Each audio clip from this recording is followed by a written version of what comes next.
На првиот работен ден во 2023-та вообичаено се сумираат впечатоците од новогодишната прослава, која според информациите од надлежните институции на локално ниво помина релативно мирно и без поголеми проблеми и инциденти. Поголем број граѓани од Кочани и околните населени места и покрај маглата дојдоа во паркот на Револуцијата, каде имаше организиран дочек со настап на музички групи и продажни штандови со топли пијалоци и храна. На преминот меѓу старата и новата година за присутните беше организиран и традиционален огномет.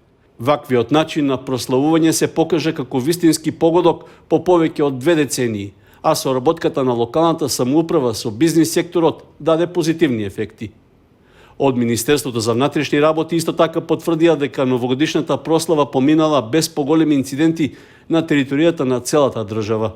На територијата на целата држава новогодишната ноќ помина мирно, без поголеми нарушувања на јавниот ред и мир, зашто им благодарам на сите граѓани кои што празнуваа, прославуваа одговорно, така како што апелиравме и што придонесоа сите заедно да направиме новогодишната ноќ да помине мирно и безбедно, така како што сите посакувавме.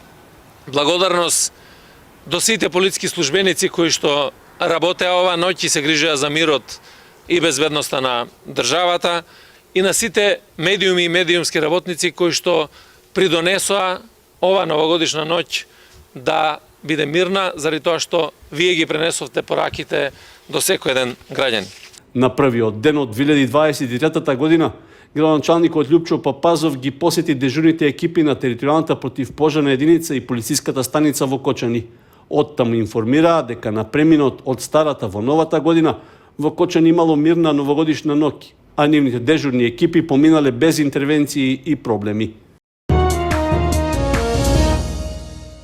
Густата магла во изминатите денови им создава потешкоти на возачите кои управуваат возила на отворен пат, па дури и на оние кои се движат по градските улици. Видливоста на одделни места е намалена, на моменти достигнува меѓу 50 и 100 метри. Според службите во Македонија пат на патниот правец Кочани-Делчево и понатаму кон Штип, просечната видливост во текот на изминатото деноноќе е била 80 метри. Во текот на ноќните часови таа вообичаено се намалува, поради што е упатен апел за внимателно возење. Практично целата држава е обвиткана во магла, а отежната и сообраќајот на делниците Велес-Скопје и Велес-Штип, како и од Катланово кон Велес, соопштуваат од Македонија пат. При тоа се предупредува дека во клисурите и засеците можна е и појава на помали одрони, особено на патните правци од Кочани кон Делчево и од Виница кон Берово. Поради специфичните временски услови, во изминатите неколку денови се случија сообраќајни несреќи, при што во црниот биланс е регистрирано дека има 2 починати и неколку повредени лица. Маглата направи проблеми и на аеродромот во Скопје, па сите летови беа пренасочувани кон Охридскиот и Приштинскиот аеродром. Сообраќајот на патиштата во земјата се одвива со помали застои поради влажните коловози, што представува дополнителна опасност за лизгање на возилата. Во текот на ноќните и раните утрински часови, посебно внимание при управувањето со возилата е потребно при ноќните и раните утрински часови поради влажноста на мостовите и на осеничавите места, а од Министерството за внатрешни работи апелираат брзината на возилата да се прилагодува според условите на патот.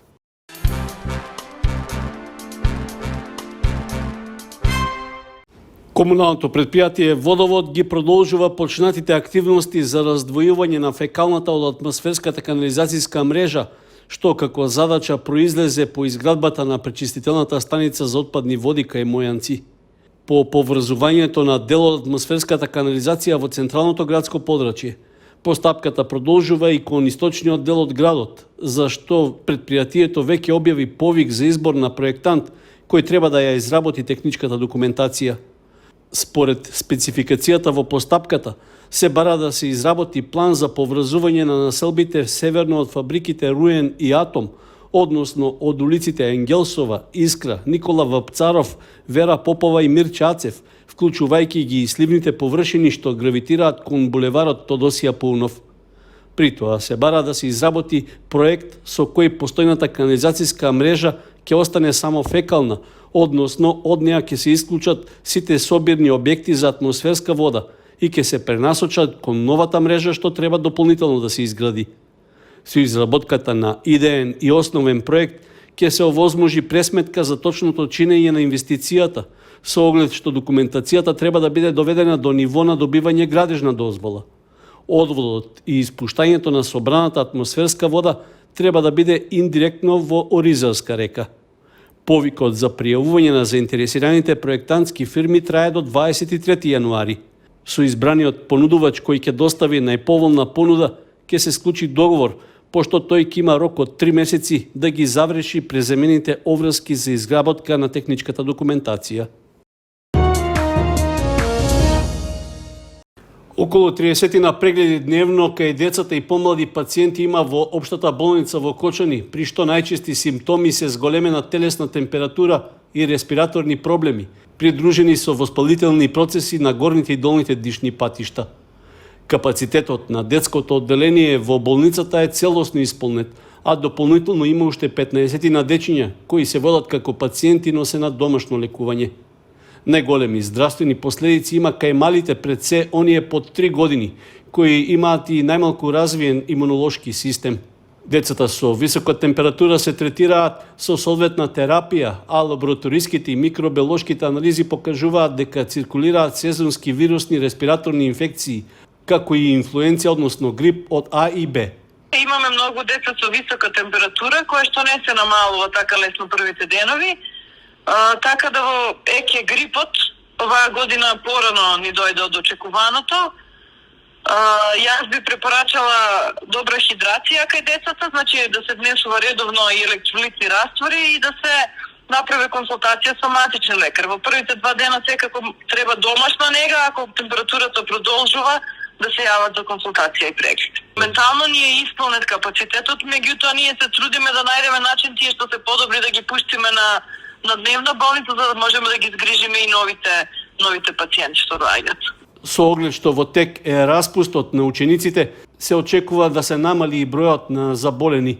При тоа лекарите препорачуваат проветрување на просториите, а контактите меѓу дечињата да се сведат на минимум, како и да се консумира храна богата со витамини.